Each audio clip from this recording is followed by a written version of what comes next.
കേരളത്തിലെ ഉദ്യോഗാർത്ഥികൾക്ക് ഏറെ കാത്തിരുന്ന ഒരു മികച്ച കേന്ദ്ര സർക്കാർ ജോലി അവസരമാണ് ഇപ്പോൾ എത്തിയിരിക്കുന്നത്. NIIST പുറത്തിറക്കിയ പുതിയ വിജ്ഞാപന പ്രകാരം മൾട്ടി ടാസ്കിംഗ് സ്റ്റാഫ് അഥവാ MTS തസ്തികയിലേക്ക് അപേക്ഷ ക്ഷണിച്ചിരിക്കുകയാണ്. തിരുവനന്തപുരം ആസ്ഥാനമായുള്ള ദേശീയ തലത്തിലുള്ള ഗവേഷണ സ്ഥാപനമായ CSIR, അതായത് national institute for inter disciplinary science and technology സ്ഥിര നിയമനം അടിസ്ഥാനത്തിലാണ് ഈ റിക്രൂട്ട്മെന്റ് നടക്കുന്നത്. സർക്കാർ ജോലി ആഗ്രഹിക്കുന്ന 10ാം ക്ലാസ് യോഗ്യതയുള്ള ഉദ്യോഗാർത്ഥികൾക്ക് ഇത് വളരെ മികച്ച അവസരമാണ്. ഈ റിക്രൂട്ട്മെന്റ് നോട്ടിഫിക്കേഷൻ പുറത്തിറങ്ങിയിരിക്കുന്നത് അഡ്വർടൈസ് നമ്പർ 01/2026 എന്ന പേരിലാണ്. ഓൺലൈൻ അപേക്ഷ ഇതിനകം ആരംഭിച്ചു കഴിഞ്ഞു. അപേക്ഷ സമർപ്പിക്കാനുള്ള അവസാന തീയതി വന്നിട്ടുള്ളത് 2026 ജൂൺ 15 വൈകിട്ട് 5:30 വരെയാണ്. അതിനാൽ അവസാന ദിവസത്തേക്ക് കാത്തിരിക്കാതെ ഉടൻ തന്നെ അപേക്ഷ നൽകാൻ ശ്രമിക്കണം. ഔദ്യോഗിക വെബ്സൈറ്റിലൂടെയാണ് അപേക്ഷ സമർപ്പിക്കേണ്ടത്. ഈ റിക്രൂട്ട്മെന്റിന്റെ വിശദവിവരത്തിലോട്ട് കടക്കും മുമ്പായിട്ട് ചാനൽ വീഡിയോ ആദ്യമായിട്ട് കാണുന്നവർ സബ്സ്ക്രൈബ് ചെയ്യുക. തൊട്ടടുത്ത് കാണുന്ന ബെല്ലൈക്കൺ അമർത്താൻ ഞാൻ ഇടുന്ന വീഡിയോയുടെ നോട്ടിഫിക്കേഷൻ ഉടനടി തന്നെ നിങ്ങൾക്ക് ലഭിക്കുന്നതായിരിക്കും. കൂടാതെ ജോലി അന്വേഷിക്കുന്ന നിങ്ങളുടെ സുഹൃത്തുക്കളിലേക്ക് ഷെയർ ചെയ്തെത്തിക്കുക, അവർക്ക് ഉപകാരപ്പെടും.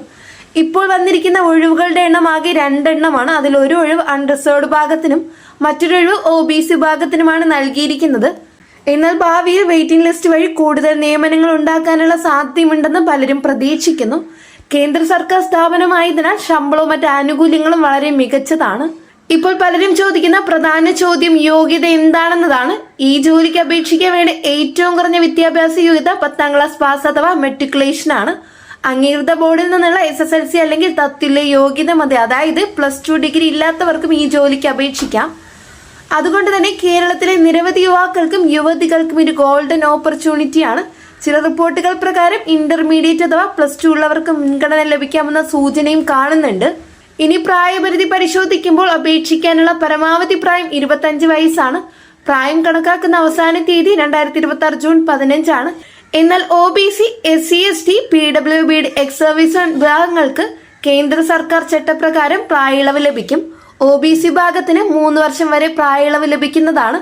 അതിനാൽ റിസർവ്ഡ് കാറ്റഗറി ഉദ്യോഗാർത്ഥികൾ നോട്ടിഫിക്കേഷൻ വിശദമായിട്ട് പരിശോധിക്കണം.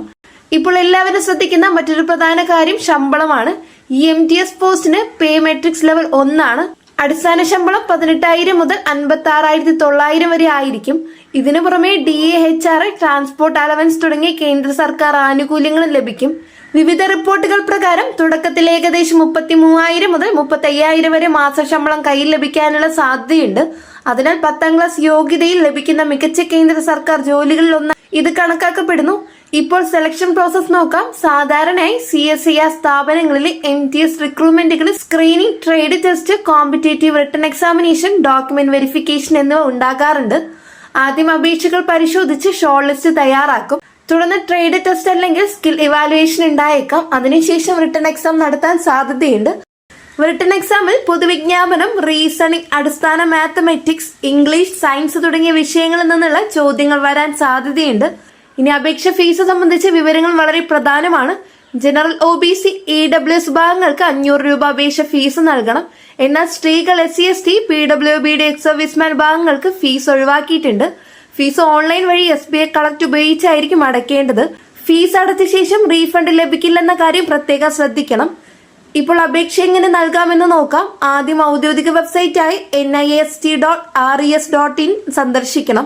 അവിടെ റിക്രൂട്ട്മെന്റ് സെക്ഷനിൽ മൾട്ടി ടാസ്കിംഗ് സ്റ്റാഫ് നോട്ടിഫിക്കേഷൻ കാണാം. അപ്ലൈ ഓൺലൈൻ എന്ന ലിങ്കിൽ ക്ലിക്ക് ചെയ്ത് രജിസ്ട്രേഷൻ പൂർത്തിയാക്കണം. തുടർന്ന് personal details, education, qualification, category വിവരങ്ങൾ എന്നിവ നൽകണം. ശേഷം ഫോട്ടോ, സിഗ്നേച്ചർ, ആവശ്യമായ സർട്ടിഫിക്കറ്റ്സ് അപ്ലോഡ് ചെയ്യണം.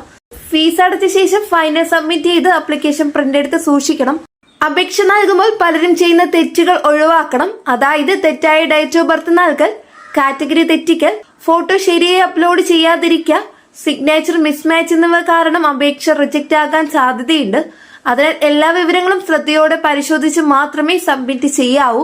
ഒറിജിനൽ സർട്ടിഫിക്കറ്റ്സ് പിന്നീട് വെരിഫിക്കേഷൻ സമയത്ത് ആവശ്യമായിരിക്കും. കേരളത്തിലെ തിരുവനന്തപുരം നഗരത്തിലുള്ള പ്രമുഖ ദേശീയ ഗവേഷണ സ്ഥാപനത്തിലാണ് ജോലി ലഭിക്കുന്നതും ഈ റിക്രൂട്ട്മെന്റിന്റെ വലിയ പ്രത്യേകതയാണ്. CSIR സ്ഥാപനത്തിൽ ജോലി ചെയ്യുന്നത് ഭാവിയിൽ പ്രൊമോഷൻ, സർക്കാർ benefits, pension schemes, job security എന്നിവയ്ക്ക് വലിയ സഹായകമാകും. കേന്ദ്ര സർക്കാർ സ്ഥാപനമായതിനാൽ ഇന്ത്യയിലെ മറ്റ് CSIR യൂണിറ്റുകളിലേക്കും ഭാവിയിൽ ട്രാൻസ്ഫർ സാധ്യത ഉണ്ടാകാം. ഈ ജോലി നേടാൻ ആഗ്രഹിക്കുന്ന ഉദ്യോഗാർത്ഥികൾ ഇപ്പോൾ മുതൽ തയ്യാറെടുപ്പ് ആരംഭിക്കണം. പ്രത്യേകിച്ച് SSLC അടിസ്ഥാന mathematics, current affairs, general knowledge, reasoning എന്നിവ പഠിക്കണം. കഴിഞ്ഞ വർഷങ്ങളിലെ MTS ചോദ്യപേപ്പറുകൾ പ്രാക്ടീസ് ചെയ്യുന്നത് വളരെ സഹായകരമായിരിക്കും. ടൈം മാനേജ്മെന്റ് പരിശീലിക്കുന്നതും എക്സാം ക്രാക്ക് ചെയ്യാൻ ഉപകരിക്കും. അവസാനമായി പറയേണ്ടത് 10ാം ക്ലാസ് യോഗ്യതയിൽ കേന്ദ്ര സർക്കാർ സ്ഥിരജോലി അന്വേഷിക്കുന്നവർക്ക് ഇത് നഷ്ടപ്പെടുത്താൻ പാടില്ലാത്തൊരു അവസരമാണ്. അപേക്ഷയുടെ അവസാന തീയതി ജൂൺ 15 ആയതിനാൽ ഉടൻ തന്നെ നോട്ടിഫിക്കേഷൻ വായിച്ച് അപ്ലൈ ചെയ്യുക. വളരെ പ്രധാനപ്പെട്ട ഒരു ജോബ് അപ്ഡേറ്റ് ആണ് ഇന്നത്തെ വീഡിയോയിലൂടെ ഷെയർ ചെയ്തിട്ടുള്ളത്. ഈ ഒരു വീഡിയോ നിങ്ങൾക്ക് യൂസ്ഫുൾ ആയെന്ന് വിശ്വസിക്കുന്നു. വീഡിയോ യൂസ്ഫുൾ ആയെങ്കിൽ ചാനൽ സബ്സ്ക്രൈബ് ചെയ്യാനും തൊട്ടടുത്ത് കാണുന്ന ബെല്ലൈക്കൺ അമർത്താനും മറക്കരുത്. കൂടാതെ നിങ്ങളുടെ ഫ്രണ്ട്സ് ആൻഡ് റിലേറ്റീവ്സിലേക്ക് ഷെയർ ചെയ്ത് കൊടുക്കുക, അവർക്ക് ഉപകാരപ്പെടും. നെക്സ്റ്റ് ഒരു ജോബ് അപ്ഡേറ്റുമായിട്ട് വീണ്ടും പുതിയൊരു വീഡിയോ കാണാം. എല്ലാവർക്കും നന്ദി, നമസ്കാരം.